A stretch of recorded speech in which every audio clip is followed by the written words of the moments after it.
This is like the worst visibility, terrible shit right now. Hold on. Nobody knows this is live right now. Okay, hold on. Let me share this. Let me share this. Is this even live? What is happening? Okay, hold on, guys. Let me share this because nobody knows I'm going live right now. I'm just going really quickly. Oh, there, I can hear myself. So Pasta was live earlier. Our guest didn't show up, and I was in a meeting. So there we go. I'm not going to be on long. I just wanted to say a few words. There we go. It's Friday night. What could I possibly be doing other than being here with you all because I love you so much? Oh my gosh. This is what happens. Friday nights, Fiorella gets a little bit loose by being here at my house. So this is my apartment. I have an extra room specifically for the Convo Couch.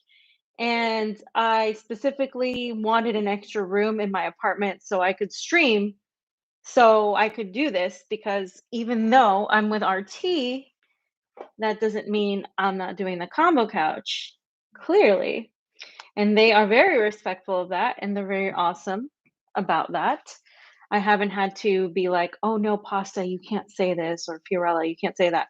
It's just like common sense stuff like, don't do porn. Like, obviously, that's not going to happen. And I was really upset that my OnlyFans career is just, it's not going to happen now because of RT. But, um, so we didn't get a chance to cover a lot of the stuff that I wanted to cover today. I'm going to cover it Monday.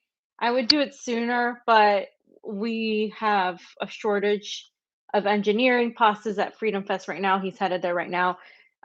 So he's going to be putting out a bunch of videos. I have a video, a short like video type of thing that I'm going to put out. And you guys will see it this weekend. I'm going to be doing more of the Moscow stuff, especially this weekend. I'm going to go out tomorrow and like just have some footage about the city. I was in Moscow earlier today, the center. It's very beautiful. It takes forever though if you don't use the train, which I use the train because it's much faster than sitting in traffic for like however long you're sitting in traffic.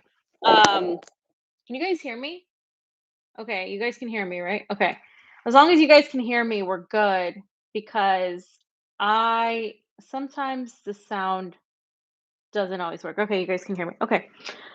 Um, yes, guys, sorry. No OnlyFans. But Pasta is at Freedom Fest. And so we'll be looking out for some videos of his right there. So I just wanted to come on the stream and address you guys because I don't like not having like my normal show. I get really anxious like that I wasn't there. And of course my mother was like, Fiorella, where are you? Oh my God, Pasta's waiting. What are you doing? My mother yells at me. She literally yells at me. She also says really base things about how Mexico is going to become like the country where, you know, they're going to have to say, do not come, do not come. Like Kamala said, she is hilarious. She watches Jimmy Dore. She watches Slow News Day. My mother is based. My father, not so much, but we still love him. Uh, and Johnny knows. Johnny, my brother knows. So Johnny's fine, by the way. You guys always ask about him. He's in Florida. He's working. He's doing his thing. He's chilling. And he'll let you guys know. He's shy, but he'll let you guys know whenever he's ready. He'll update you guys on what he's doing. He is my brother. I can't disown him though. So what happens Friday nights usually is we do our show. And the problem is today I had a long meeting and with a friend, journalist, and it took a lot longer. And I was like on the other side of town, and we had a guest on, and I thought the guest was going to be there. The guest didn't show, and so that's why. But usually my Friday nights are given to the combo couch. So I wanted to talk about a couple things. Obviously, it's Friday night. We can have a party here, But I did wanna talk about a couple things that happened today, that I'll probably dive into a little bit deeper come Monday or before Monday if we get a chance. Biden met with, Saudi Arabia, right? He initially, remember, he was saying that he wouldn't talk to them because of Jamal Khashoggi. It turned into, "Yes, we're gonna talk to them because oil," obviously, they're going to even to Maduro and asking for oil. There's also they're also it's kinda like Joe Biden is, like, in a relationship that's not really stable, and he's, like, making sure, "Hey, we're still good? Am I still satisfying you? Are we still together? Are we still doing our thing?" It's kind of like that's what's happening with Israel and Saudi Arabia. Um, and the problem that Joe Biden faced is he can't speak. We know this. He can't utter a sentence. And this isn't a Republican talking point. This is a reality talking point. This is Joe Biden being unable to communicate. And so, in a speech he gave where he was saying that they're going to bring justice to Shireen Abu Akleh, he didn't say her name right, and it sounded like he said Shireen Al Qaeda or something. At least Wyatt put up this video part, um, and so that's what it sounded like. I think he just couldn't say her name, and he mispronounced her name. He didn't go to see her family. Her family had requested that Joe Biden go talk to them. He shunned them. So there's been a lot of protests and a lot of Palestinians saying that Joe Biden is part of the problem, that he is, continuing to support Israel. And of course, we know this. They signed this treaty where Joe Biden was also given a medal because of his commitment and dedication to Israel, and he denied that Israel was an apartheid state. And it's just, nothing surprising. I mean, it shouldn't be surprising at this point, right?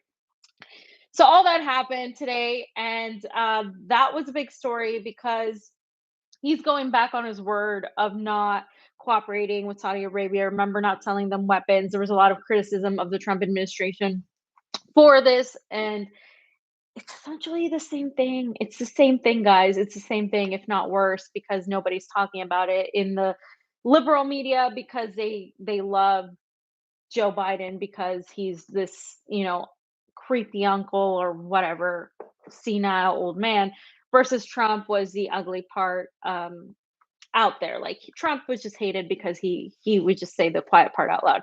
And so now we have Joe Biden where they're not really doing much. But of course, we see with Hunter Biden and the story that we covered 2 days ago. What's today? Oh, Wednesday.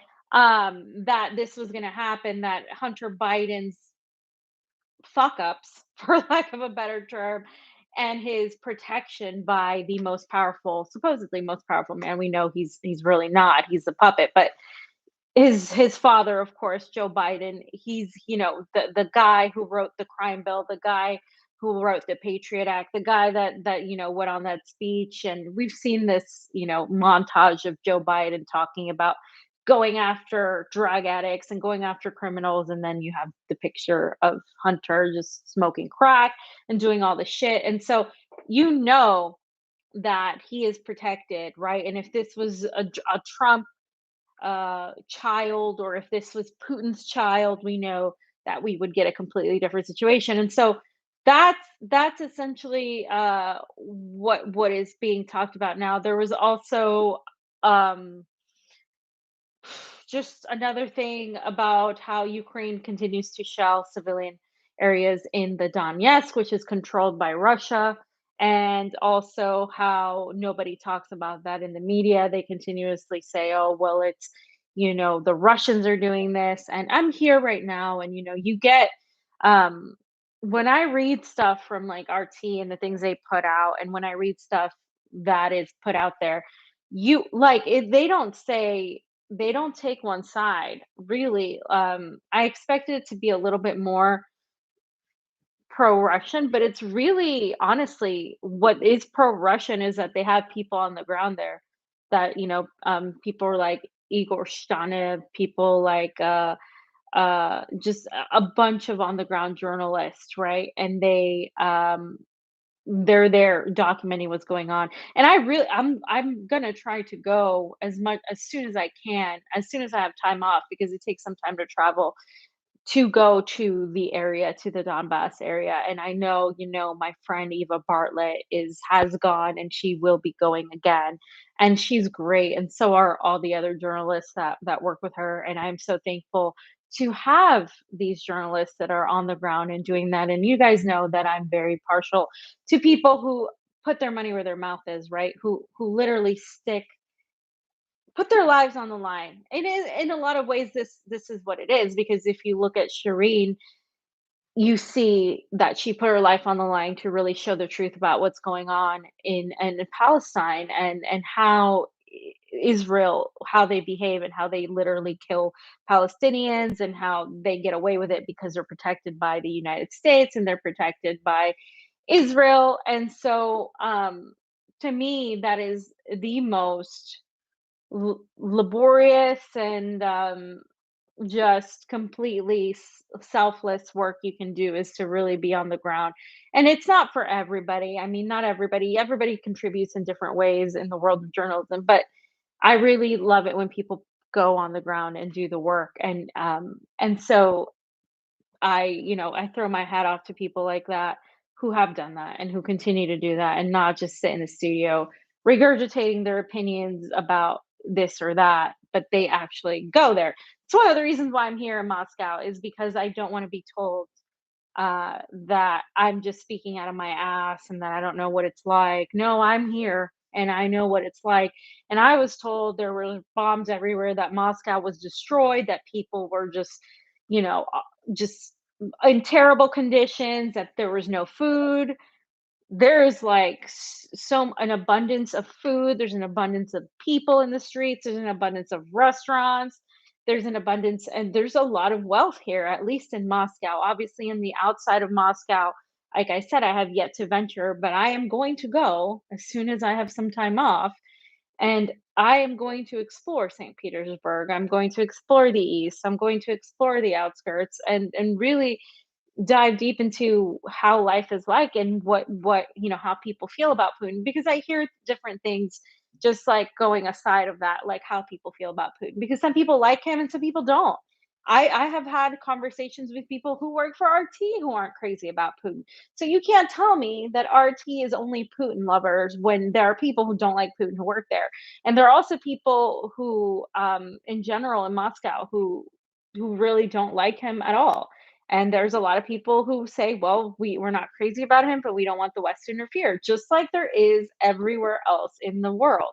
And so to paint RT, or to paint Russia as in just entirely flat out pro Putin, is completely false. And you will have these YouTubers that get paid a lot of money, or that find ways to make money. And this is coming from one of my Russian friends here, who is not at all affiliated with politics, that knows, that these YouTubers come out and they say things like, "Oh my God, we're gonna go look how Moscow is. It's so terrible." So they pick like the ugliest, poorest area in Moscow, like in the outskirts, and they pick like a spot and they film it to make it look like it's really bad, and it's not. But they manipulate and edit the footage that way.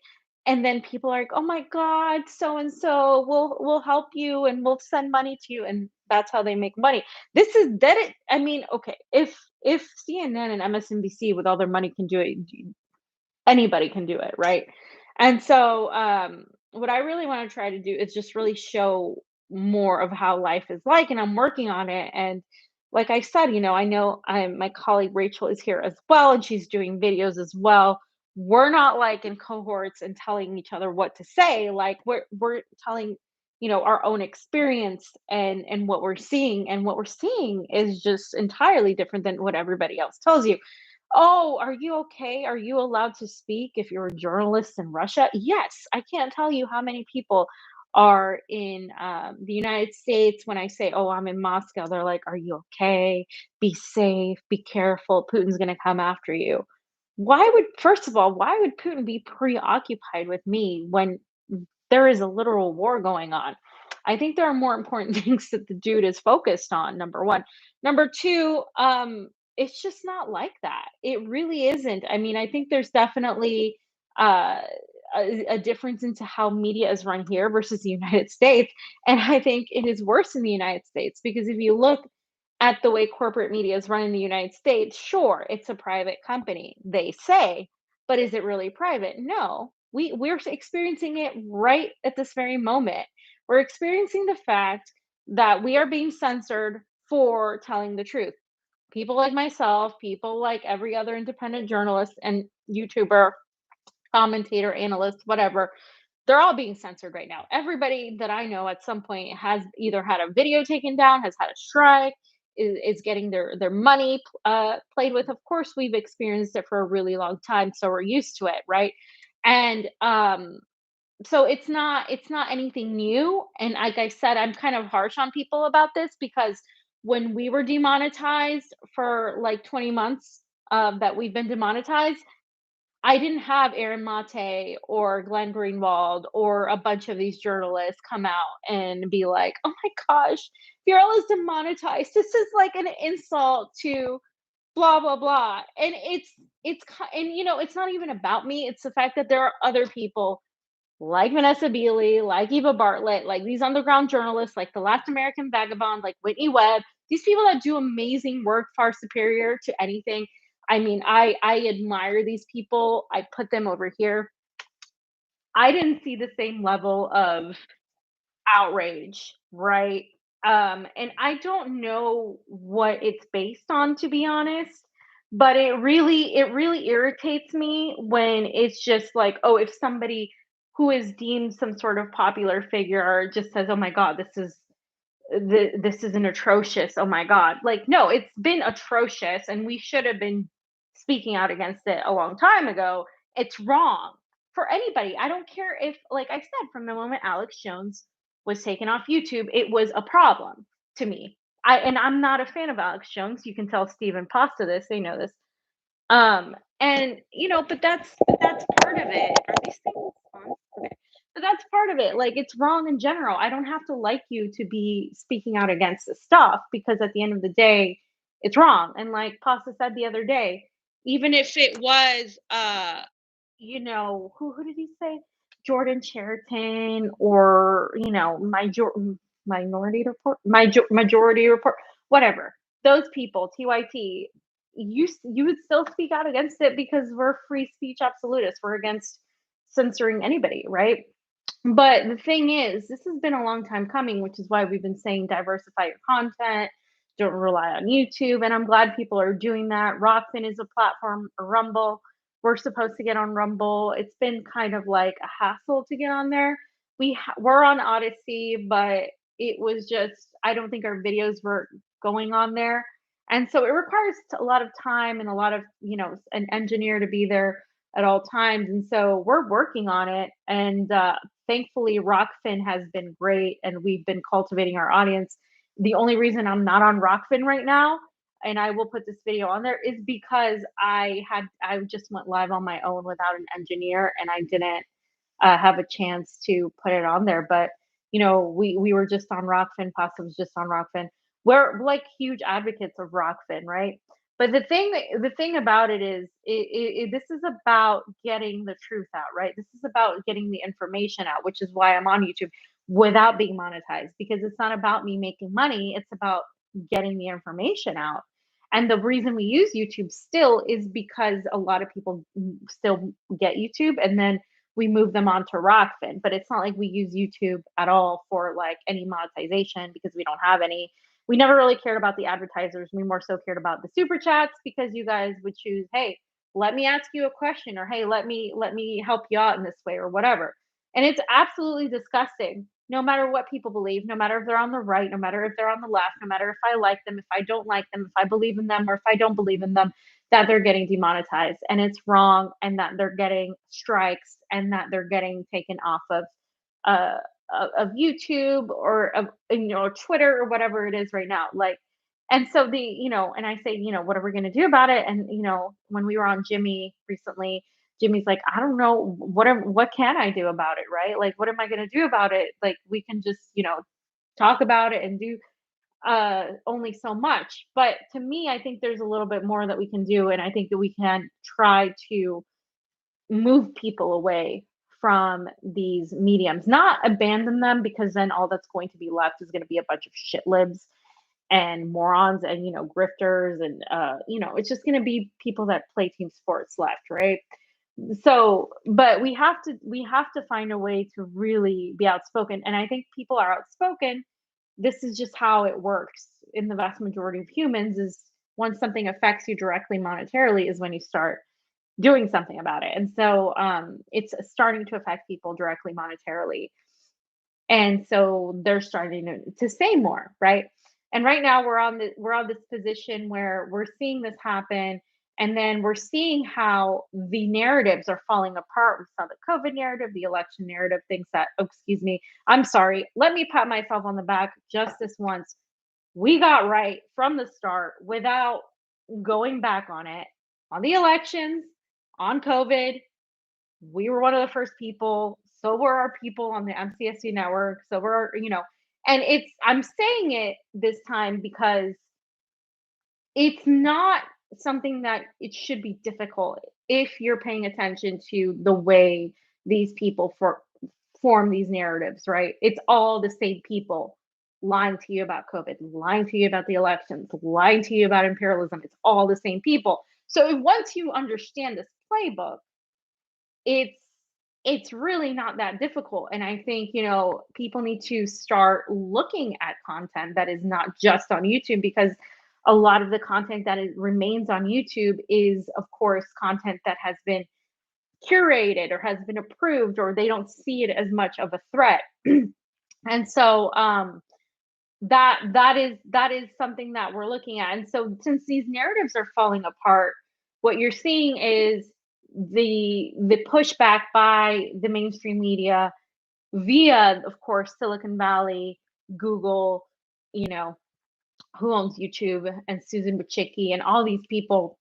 They're like, oh, we can't have this. We're going to shut it down. We're going to do everything we can to shut it down. Not just label people Russia state affiliated media, but take away their ability to make money. And a lot of these morons on the boutique left, they're like, oh well, so and so, they didn't get censored. They're just not monetized. They can still say whatever they want, but they're not going to get paid for it. No, morons. That obviously takes somebody's mechanism and means of continuing to do this as a job instead of going to work elsewhere to tell the truth. And I don't have to agree with somebody to say that they should have the right to do that. And you have the right to choose who you give your money to, even if I don't agree with it.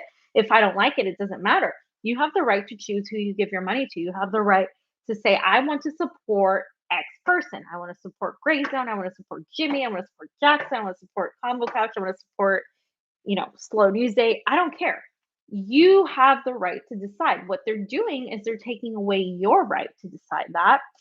And they are making it impossible for content creators to really be able to do this for a living, because they know we're better at it than CNN Plus and all these morons are. So that is very nefarious, because they can technically say they're not banning you from streaming. They're just taking away every opportunity a person has to rely on this to be able to do it, because now they're like, as Foss and I have been saying for years now, somebody has to go take another job. And let me tell you, our friends, Niko, I remember when Niko was working at a restaurant and streaming. I remember when Niko didn't have a place to live.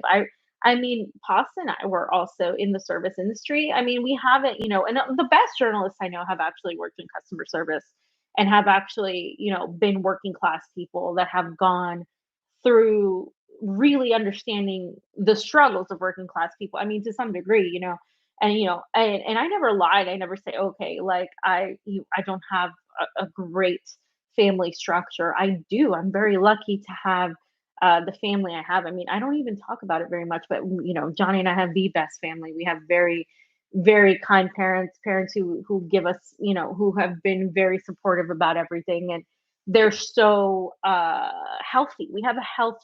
We come from a healthy family structure. Not everybody has that, and that makes a huge difference. And I'm not going to pretend that it doesn't, and I'm not going to pretend that that doesn't play into it, because it does.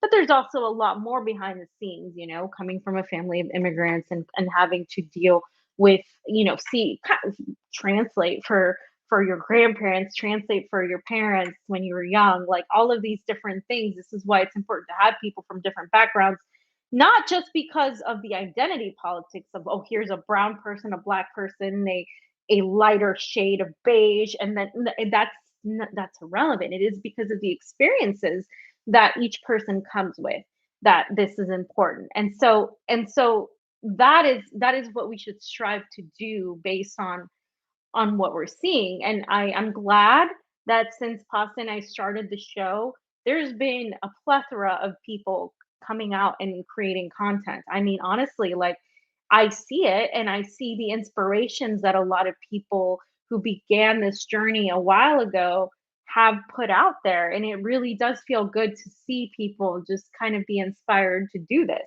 Because when we started this, there weren't that many people. And it's really been nice to see. I don't know why people feel threatened by that. You shouldn't feel threatened.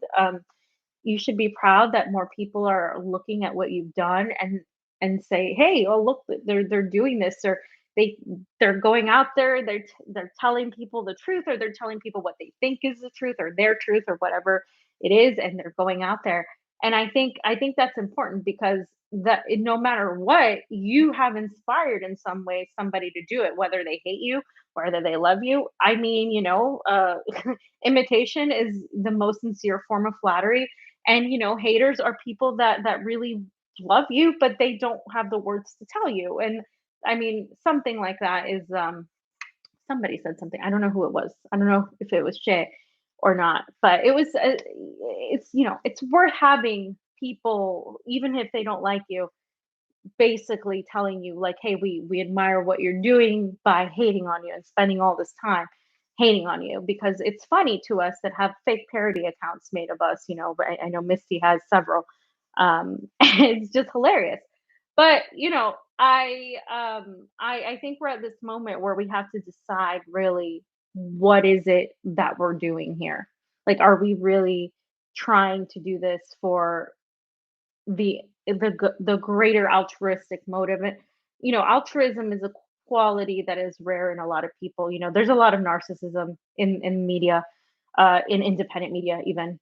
There's a lot of just very egotistic behavior that is reinforced by, unfortunately, the audiences that happen a lot. Like, people like drama, and they like, it's a lot of human nature, guys, especially in the United States, where that's the culture we grow up in. We grow up in this culture where drama and oh my gosh, and like saying something controversial is like the thing. And if you go on Twitter, if somebody says something controversial, it becomes this thing, right?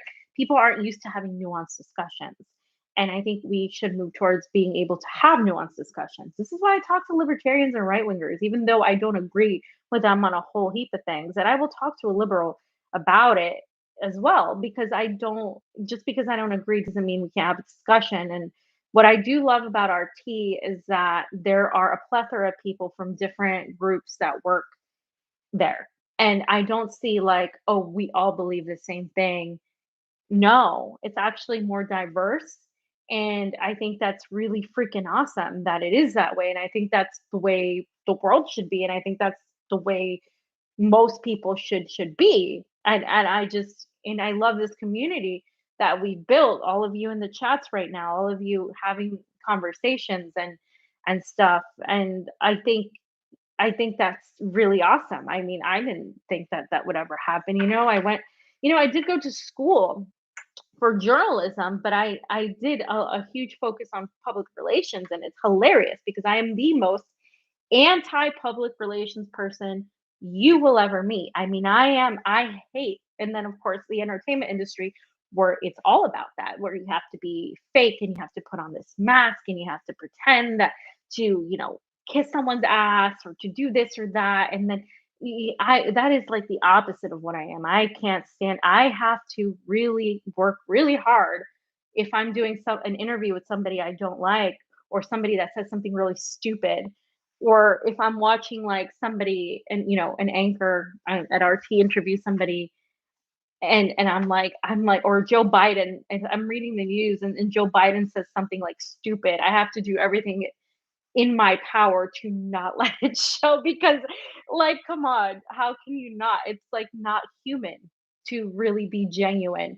And we go through life in society, especially in society in the United States, where we have this like mask we all wear. And that's one of the things that I really learned in Meisner class when, I was studying acting, was we all wear these masks, right? And we try to not let our emotions out. We try to be different people for different things, and it almost happens subconsciously in a lot of ways because of the society we live in. But the moments where you do get to be vulnerable and you do get to be raw, you know, they're very beautiful moments, and they're very unique moments, and those are the moments where I think humanity is really lacking, which is why I think programming and shows and whatever it is people do, where people are genuine and people are really having this conversation, that is something that is just palatable and palpable. God, palpable. I mix like all my languages. I'm sorry. It's palpable, and it's very tangible, and you can feel it, and you can just see it, and it's hard to really fake that. And so I think where a lot of humanity is right now in this moment is they're looking for that. They're looking for that relatability. They're looking for that humanity.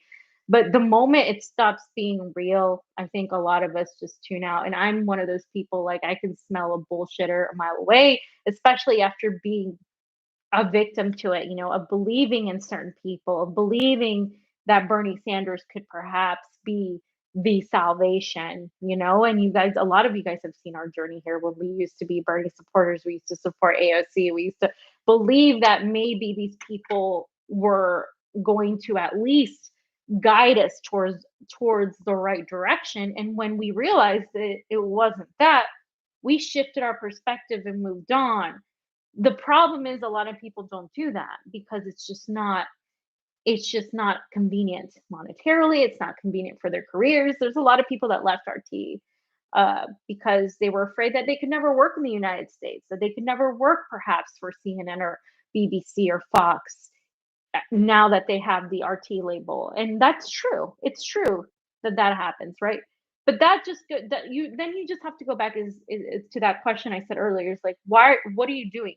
Why are you doing this? Are you in this because you want to tell the truth and you want to inform people, or are you in this to make a career? And there's nothing wrong with having a career off of this. I would be hypocritical to say that there is, but is that more important than why you're doing it? And to me, the answer is no.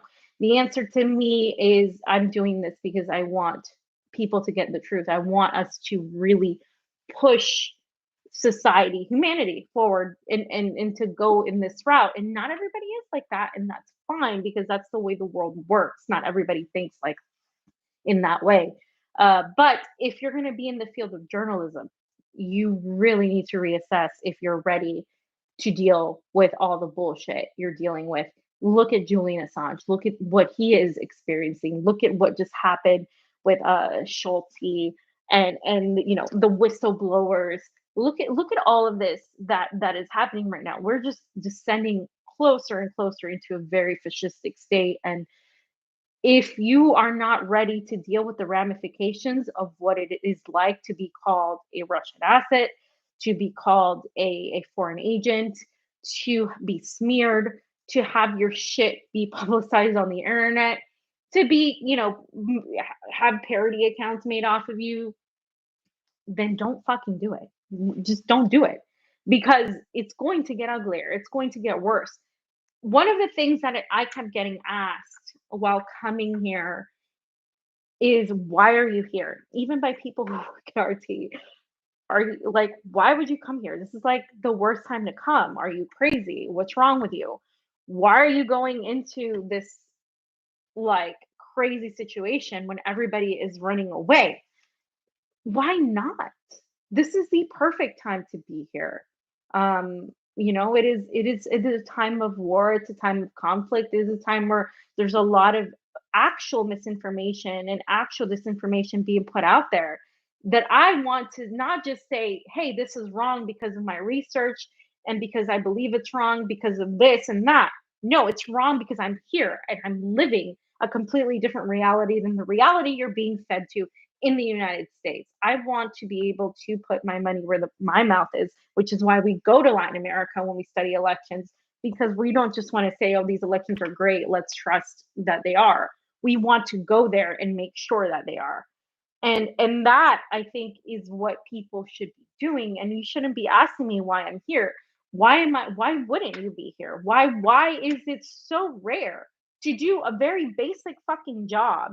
It's not anything out of the ordinary. It's not heroic to just simply do what you should be doing as a journalist. I think for too long, the job of journalism has been to sit in a studio and regurgitate mainstream media talking points or something somebody else said, and just sit back and pretend that just doing that is enough and makes you some sort of deity worthy of being worshipped. Like, that is not journalism. That is just literally being a propagandist, And like, again, journalism is printing somebody what people don't want you to print. Everything else is public relations. It is.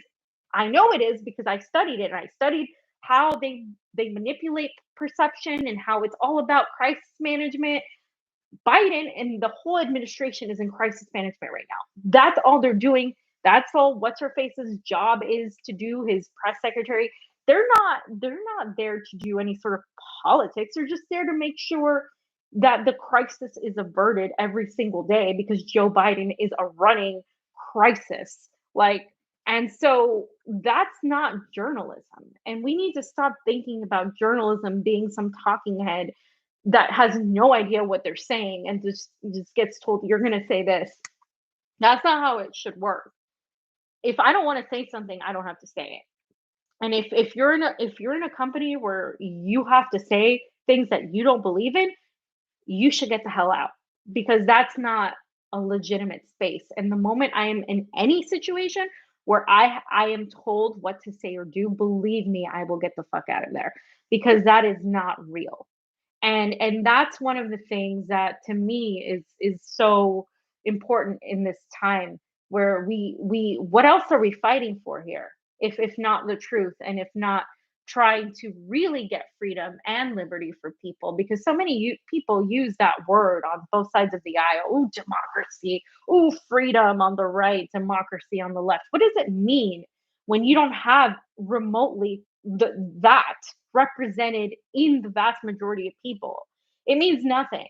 And that's all the United States has become, a regurgitation of nothing, a nation of hypocrisy, a nation of complete and total just in the epitome. You see the definition of hypocrisy, the United States is right next to it, right? We go around with regime change, coups all over the world. We have these idiots like Bolton admit it and boast how smart you have to be to orchestrate coups. And yet the population is, what are they doing? You have people revolting all over the world. You have these prime ministers quitting. You have Boris Johnson, you have Estonia, you have, what is it Bulgaria? You have the Sri Lanka. You have all of these people. Of course, Sri Lanka, of course, the NGOs and are there already. I mean, we know this, right? They're always in any sort of protest. These people are going to try to get in and manipulate it. That doesn't mean the economic crisis that these people are going through isn't real. And so these are moments to seize upon. Look at what's going on all over the world. Dutch farmers, Spanish farmers now, the energy crisis in Germany. We need to stop thinking about these events as separate events. And this is something I would continuously talk about in all of our streams, the connectivity of things. Everything is connected. Everything is connected. Everything is connected. Everything that is happening in Europe and that's happening in the United States, everything that's happening in between Russia and Ukraine, it's connected. It's been a long time coming. It is not that difficult once you see that that is the connection. And so I think this is a moment to seize upon what we're seeing now. People always talk about, oh, Fiorella, Russia's in on it, China's in on it. Well, I think we have to stop thinking about nation states only. And we need to start thinking about different factions within the nation states when it comes to the globalist agenda, when it comes to the Great Reset, when it comes to these things, because that's just this surface level analysis of, okay, well, these people are involved, yes, but there's a lot more that goes on behind the scenes. There's things we see and there's things we don't see. And that's something that a lot of these morons say, but they don't really go deep into what it means. Like there's like the politics that these people do. For example, somebody saying, "Oh, I'm going to meet," for example, President AMLO from Mexico meeting with Joe Biden. Why is he meeting with Joe Biden? Well, he has to meet with Joe Biden. He's the president of Mexico. He can't ignore the United States. What is said in that meeting is important, but what is not said and what is done after the fact is even more important. And what is done and is said to other people after the fact is more important. Another thing, um, the fact that they allow the Hunter Biden story out, the fact that they're allowing these slip ups of Biden out. Why are they doing that? Why are they talking about his poll numbers? 94% of Democrats under the age of 30 don't want him, want somebody else. Do you think that they would put that information out there if they didn't want it out there? You have to, it's got to be beyond this analysis. Oh, yeah, Joe Biden's unpopular. Well, yeah, no shit, he's unpopular. Duh. Like, you can't hide that anymore. So the fact that they're allowing you to think, to see that he's unpopular means he's no longer somebody that they're going to continue protecting. And hold on, I think these are backwards. Okay. I don't know if you guys can hear me or not. I hope you guys can. But basically, it's more than just the immediate analysis, right? Yes, somebody said they are replacing him, right? They're replacing him. They are at least wanting to. A lot of people say Buttigieg. I think that's a solid choice, Buttigieg. Not that I like him. I've met the guy. The guy is scary. CIA. No, but I mean, he's a solid establishment hack choice. Kamala is less popular than Biden, if not just as unpopular. So no, they could go the Warren route, the Bernie route. That would be the smartest thing to do, like I said before. But they're not. I don't even think they would risk that because they're really that far gone. But that would be the smartest thing to do, to really just continue completely co-opt the progressive movement. It's pretty much on its way out. So, it's not just 1 + 1 = 2. The equation is a little bit more complicated than that. And so, it, just start thinking about why they're allowing you to see this. And it is, I believe, 100%. It is the controlled demolition of the United States and the EU, because at the end of the day, these people are continuing to make money. They're continuing to prove their point, at least throw it out there with all the money, all the media, all the big tech funding their whole image. They're painting that so you can believe that there is a chance for Ukraine to win this war. Obviously, nobody wins a war, but Ukraine is not.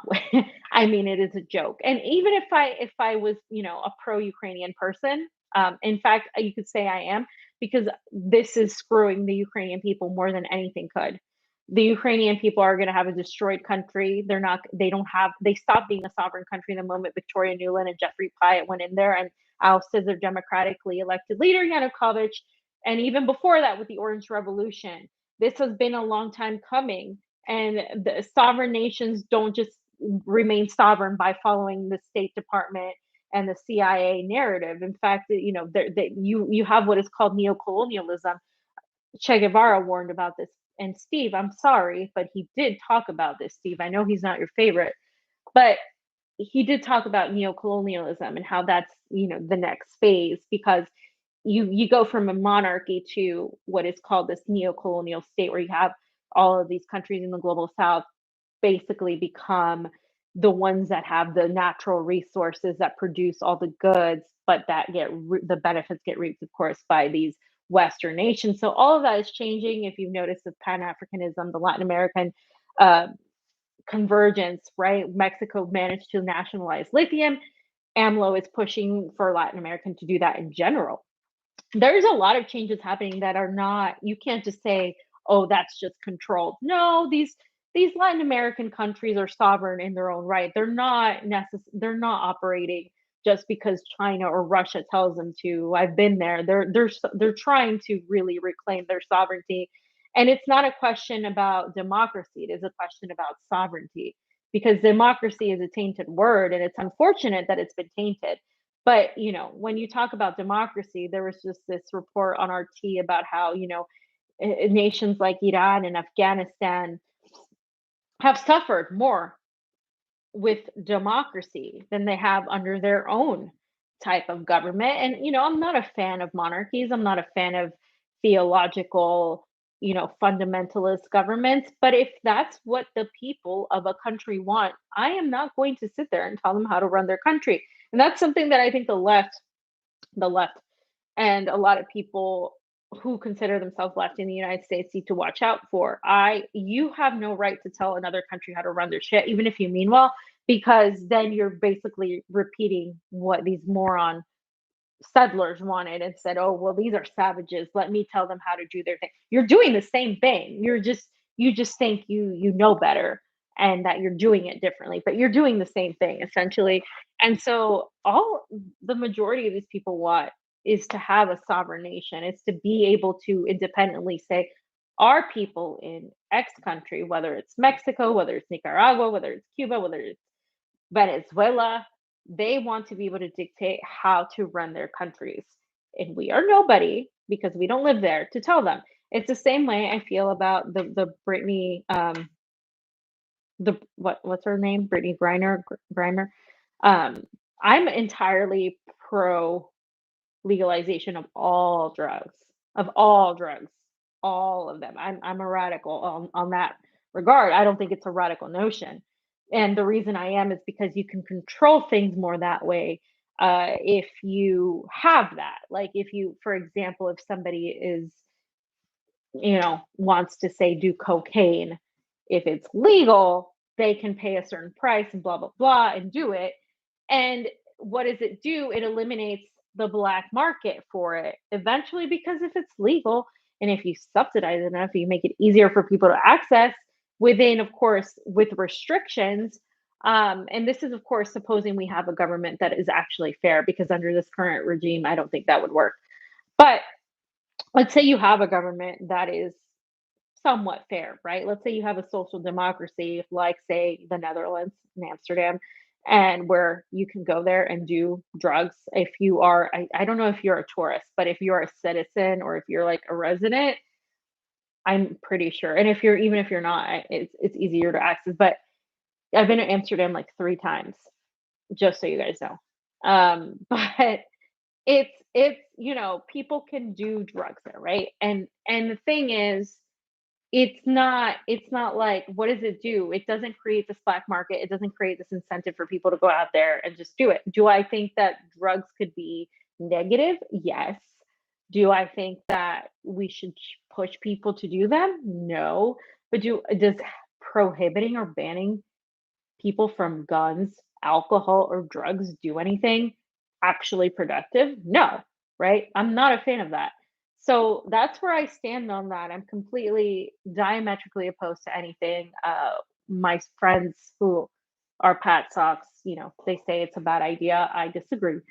But in spite of that, if I'm going into Russia, I'm not going to bring weed with me because it's a different country and I'm not from there. And I think it's arrogant to go into another country and think you're above their rules.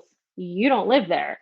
Do I think it's excessive? Yes. And I've talked to a few people who live here about that case, and they say, yeah, we think it's ridiculous that they're trying to give the girl 5 years for this. This is absolutely insane. We're not for it. And I'm like, yeah, we all agree on that. They should maybe fine her or whatever. But this whole thing is being politicized by both sides, both by Russia, but especially by the United States, to say authoritarianism in Putin's world. It's like, yes, but how many black and brown people and poor working class white people do we have in jail for marijuana possession, for cocaine, for literally petty crimes that they should be out of jail for, that if they were rich and if they had influence, they would be out of jail for? That's my issue with the narrative. Oh, Russia. Well, why don't we clean up our own house first? Why does it always have to be but Russia? Even if Russia and China have their problems, which obviously they do, and especially China, I have my reservations with a lot of the ways things are conducted. And I don't think the type of government and the type of economy there would work here. I think you can take a lot of things from a lot of places and find what works best for you. I agree with, our friends who are trying to do that and to bring a type of more social type of socialist democracy, whatever type of uh concept to the United States. The United States is not ready for anything remotely revolutionary. And I've come to that understanding because of just where we're at. I mean, we should be out in the streets right now protesting NATO, protesting this war. Instead, they're out in the streets shouting Slava Ukraine. I don't know what to tell you guys. I mean, we protest for social issues, not saying they don't matter, but do they matter as much as feeding your family? They don't. And so the United States is not, you're not right for a revolution. And it's been hard to come to terms with that, but you're just not. You're just not. I say your because I'm not living there anymore, but it is my country. It is, I am a citizen of the United States. I feel for the American people. For the longest time, I didn't want to move away because I felt like I would be leaving and not who would be, of course, there. If all of us leave, who's going to be there to fight? Right? And it's not like I'm not coming back, but it definitely after, living in Latin America, visiting a lot of Latin America and, just traveling to places like Mexico, places like Nicaragua, Colombia, you really see the struggles that we take for granted. And you also see the product of our imperialism. And yes, you, a working class person that doesn't have money, that has student debt, that has to pay $6, $5 a gas to get to work so you can make bullshit wages. And it's not your fault that your government is doing this. But should you do whatever you can to be aware and to make others aware? Yes. And I know it's hard, and I know it's a burden on you, but if we don't do it in the United States, it's going to be much harder because we're the only ones who can really truly make the empire fall. Because if it falls, you have to be there to rebuild whatever it is comes next. And if you don't have a plan in place, believe me, they will take control again. And that's what I fear the most, right? And unfortunately, when empires fall, there's a lot of innocent people that will get hurt. And the United States is headed for a depression, unlike we've seen. And this is not an exaggeration. You can go on any mainstream media, YouTube, Economist, anybody right now. You can see what's coming. And it's really shitty, but it's got to happen because there's a time limit to how long these people can endure. And by the way, make sure you take them down with you. Take them down with you because it's not fair that these morons and these motherfuckers get away with continuing to make money at your expense, to giving billions of dollars for weapons in Ukraine that end up on the black market. And you will see really good programs. If you watch RT tomorrow morning, you'll see a really good package on that, by the way. But these weapons end up in the black market. These weapons end up where they shouldn't be. And you, the American public, has to pay. The European public, the people of the UK, the EU, are completely being used to fund these wars. And if that doesn't do something to you on the inside, if that doesn't just make you so angry, I don't know what will, until you really see that translated into I can't pay my rent, I can't buy bread, I can't buy food for my family, I can't put gas in my car. That is, I think, what it's going to take. And this winter, Germany, better prepare because it's coming for them. And believe me, like in Russia, everything's fine. We have the best heating system. We have everything we need. I will be fine. I hate the cold, but I will be fine because I will have heat. But the people who are paying a rent for 1,500 euros, 2,000 euros to heat their home and to have electricity, those people will not be okay. And it's not just working poor people, it's now middle class people, and there shouldn't be these class divisions. And you should forget that, because at the end of the day, the if you're a worker, you are screwed and you are dependent on the system, and that's how they want you. You are right where they want you. They want you dependent on the system. And that has to end. And the only way it ends is if we do like these people did in Sri Lanka.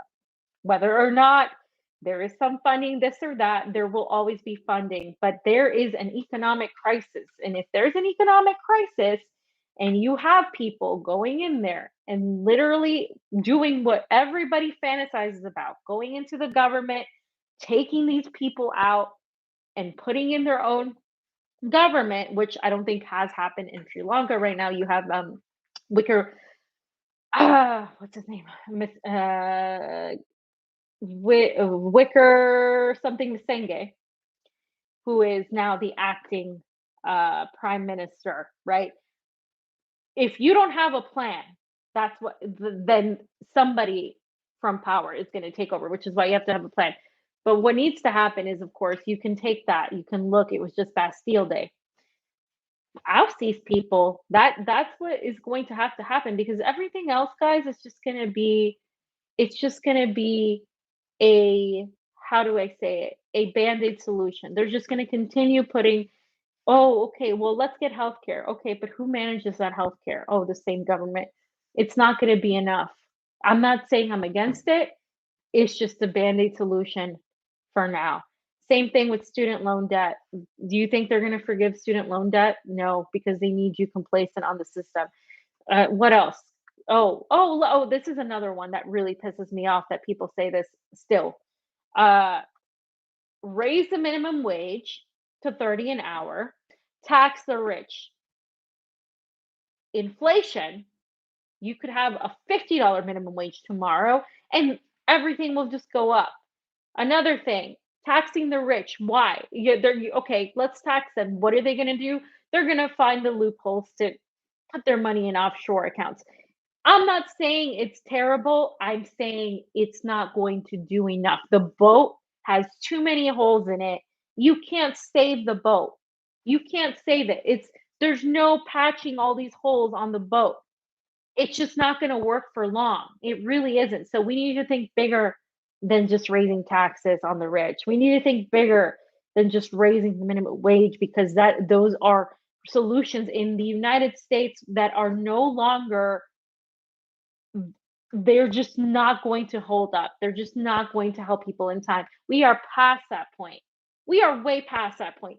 7 years ago, 5 years ago, you could have, I was saying, raise the minimum wage.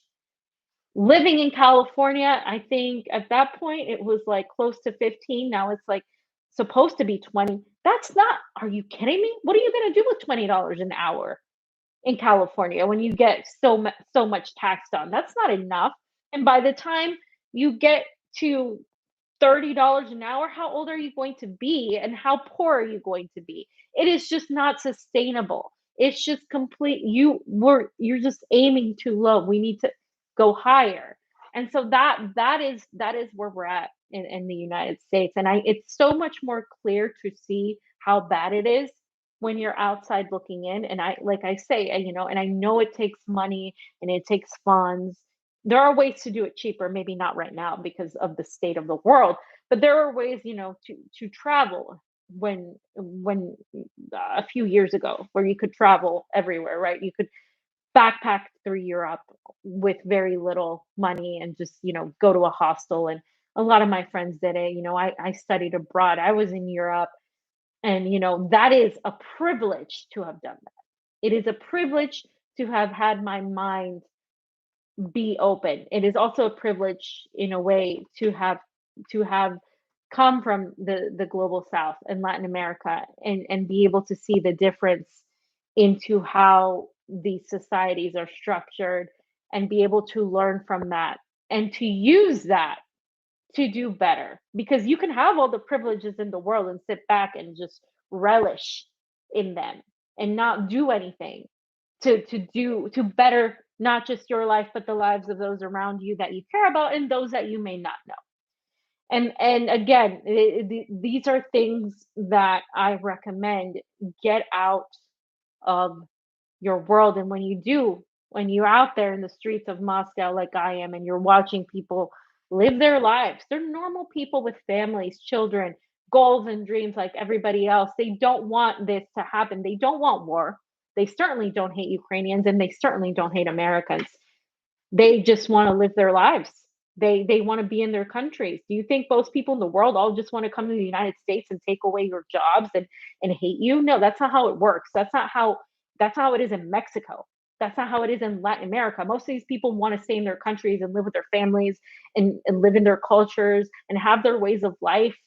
You're not that great, America, for a lot of these people who think, oh, everybody wants to come in here and steal our jobs. Sure, people have this idyllic image of the United States that they see in movies in Hollywood where, oh, it's this and that. But once that passes, once they see what it really is, that just goes away. And at the end of the day, people want to be close to the ones they love. And they don't necessarily want to stay in the United States or in other places. They just see this idealism, which is why the CIA is a huge portion of Hollywood because that's what's created that whole sentiment, right? And it's crazy when I hear American music here, way more than I hear Russian music or when I hear, even in spite of everything, right? When I hear all this stuff, like it is crazy that that's what's happening, but it's true, and it's something that it's not a bad thing to have this,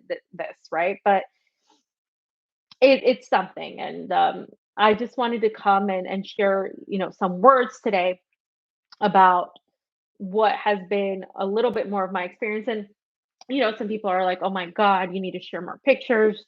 Guys, like, I have a job, like a full-time job, plus this, plus things that I still want to get done. So I'm doing what I can. I know, we're all doing what we can. But yes, I will be sharing more videos and more photos and more this and more that. So don't think I'm not going to do that. Um, I'm trying to read the chat. I'm really bad about reading the chat. Let's see. I haven't lived in Russia very long. I've lived in Russia like almost a month. What's today? Is it officially a month? It's officially a month. Well, no, I left on the 16th. Did I get here on the 16th? I got here almost a month ago, essentially. And I found an apartment fairly quickly. RT was very helpful. I found um, obviously I'm still trying to acclimate myself, but yes, it's been a month. It's been great. People here are very nice. Nobody's mean. I mean, obviously, I'm sure there's mean people everywhere, but everybody that I've interacted with is nice. I don't speak the language at all, and it's still okay. There's translation apps, like I said on the other video. Some people speak English, but it's not a lot of English, so it's not like I can just. But I do the pasta, which is when he goes to Latin America, he just speaks English to Spanish people and expects them to understand him, and I criticized him. And then I came here and I just started doing that because I didn't know what else to do.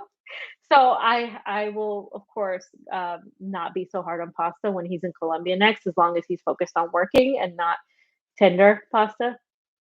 Uh, but yeah, so it's just it's been quite an experience to be not the person that knows the language because I don't like that. I don't like not having control over knowing the language. I'm used to translating for people. I'm used to knowing what's being said, what's going on.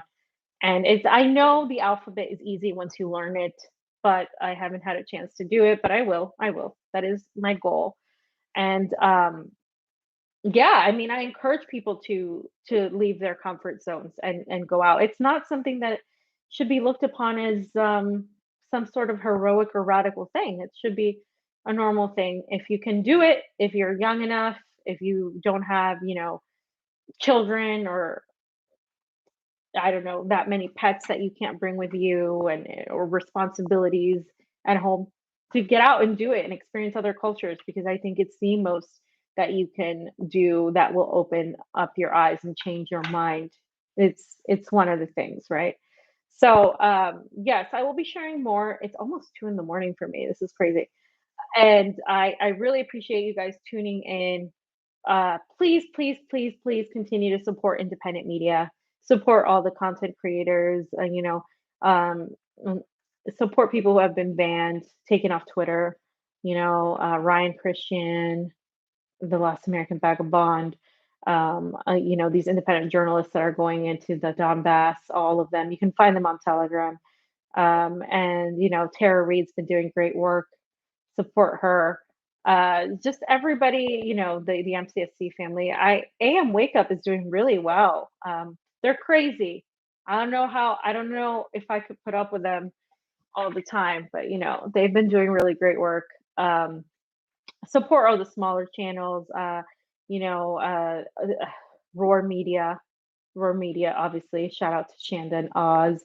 Shout out to Indie Left. Shout out to all the people, Sabby Sabs, Revolutionary Blackout, of course, MCSC Network, Niko House, putting up some great videos about Gretchen Whitmer and the whole FBI bullshit. By the way, that FBI is involved in all of these things from January 6th to her kidnapping. And thank you to the bigger channels like Jimmy Dore who have people on and put them out there. And of course, when it comes to the Donbass, like I said, I go to Telegram, Eva Bartlett, uh, Syria, Vanessa Beeley. Um, they're getting death threats, by the way. I mean, this is what's happening. And of course, the Gray Zone, Kit Clarenberg, they've been doing great work as well. Mitt Press, Dan Cohen, Alex Rubenstein. I mean, I'm just all the people that have been doing just amazing, amazing work. Um, just writing or contributing in some way or another. Shout out to all the people. New Atlas, yes, he's great. I love his takes. I agree. He's awesome. He is awesome. He did a great video on Sri Lanka recently. What else? Who else is out there doing stuff? Um, let's see. Cenk Uygur and Sam Cedar. Are you crazy? What's wrong with you? The Duran. Okay, yes.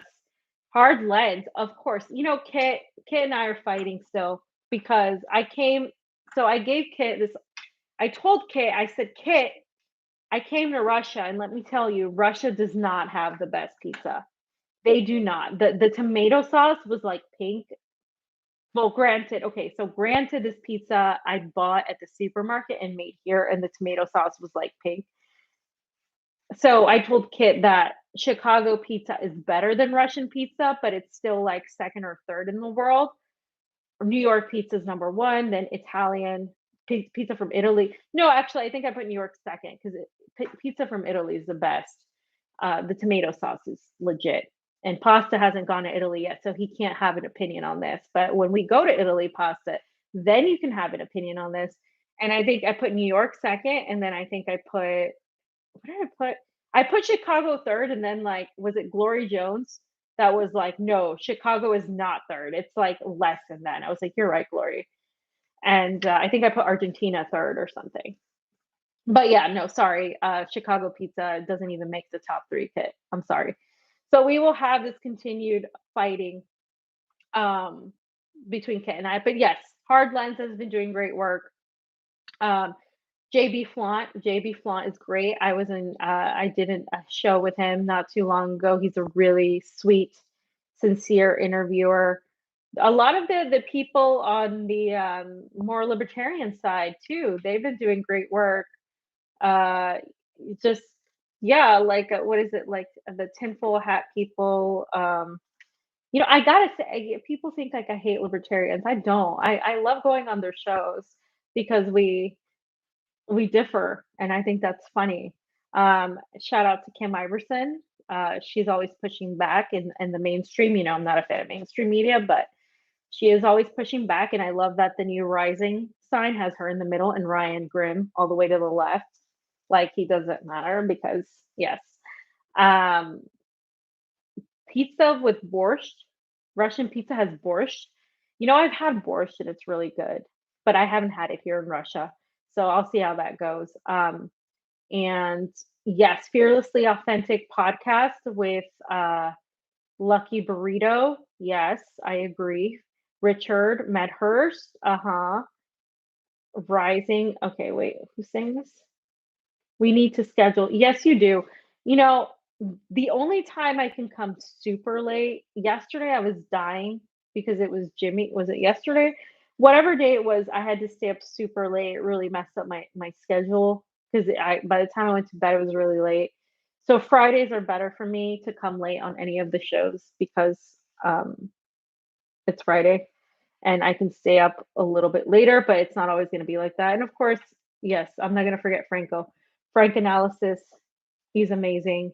He's a really good interviewer, does great panels. Um, yeah, thank you. We really loved being on Jimmy Dore. It was great. Keith McHenry does amazing work feeding the unhoused. And by the way, just in case you guys were wondering, I haven't seen homeless people here in Moscow. I asked about it, and I was told that there was programs that helped people get housing, and so there's a lot less.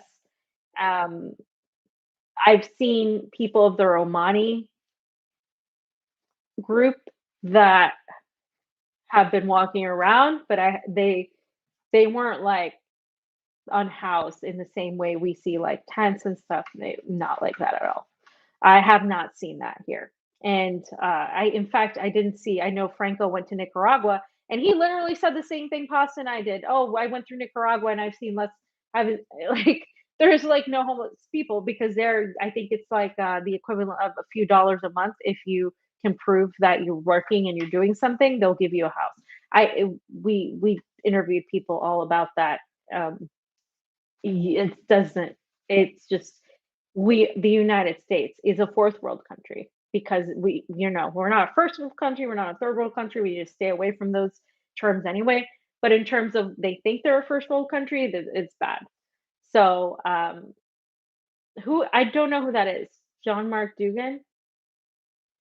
I don't know. I don't know who that is. If you want to message us and let us know who that is, I'm not entirely sure who that is. I do want to interview people have been asking me. Edward Snowden, I would like to do that if I can. I would love to. Of course. And I know Susie Dawson is here. So yes, I know she's here.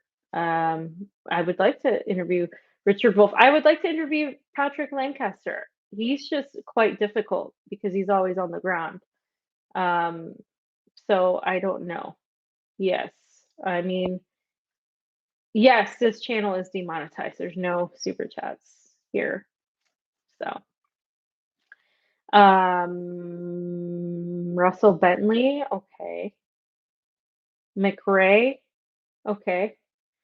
McRae, Maria Butina. Oh, cool. Yeah, she's cool. Tara. Yeah, Maria Butina seems really cool. I like her takes on Twitter. Okay, guys. So Chris Cuomo, he oh, Chris Cuomo. Yeah, I'm sure he's around. What's his name? Malcolm Nance. Should I try to get Malcolm Nance on the show? His brave soul, risking his life. Um, yeah, guys. So thank you so much for tuning into this live stream. I'm sorry it's late. I'm sorry. Well, it's late for me, not for you guys. I hope you have a great weekend and a great Friday. I'm sorry I wasn't on the regular show, which is why I did this. And yes, we'll be back. I'll be back with some more information on the stuff that I kind of mentioned and a little bit more. By the way, oh, yeah. So the United States is opening up an investigation on the crimes against Yemen and Saudi Arabia. is involved in the investigation. It's a joke. It is a fucking joke. So, yeah. It the one of the people interviewed today on RT was saying how it's just like having like Israel do the investigation against crimes against Palestinians. It's just a disgusting joke.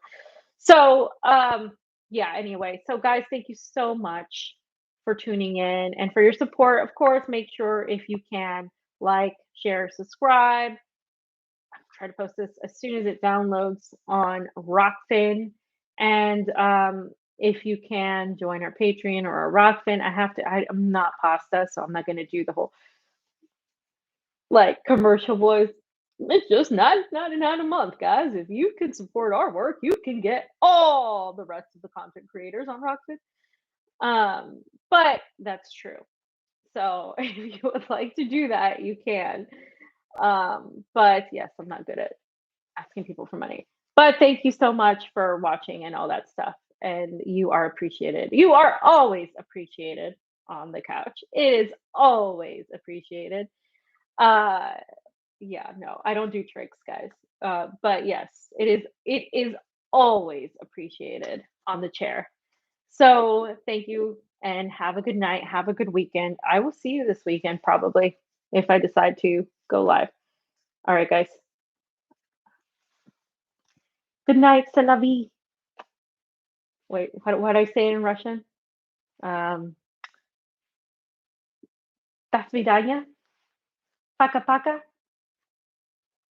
Пока-пока.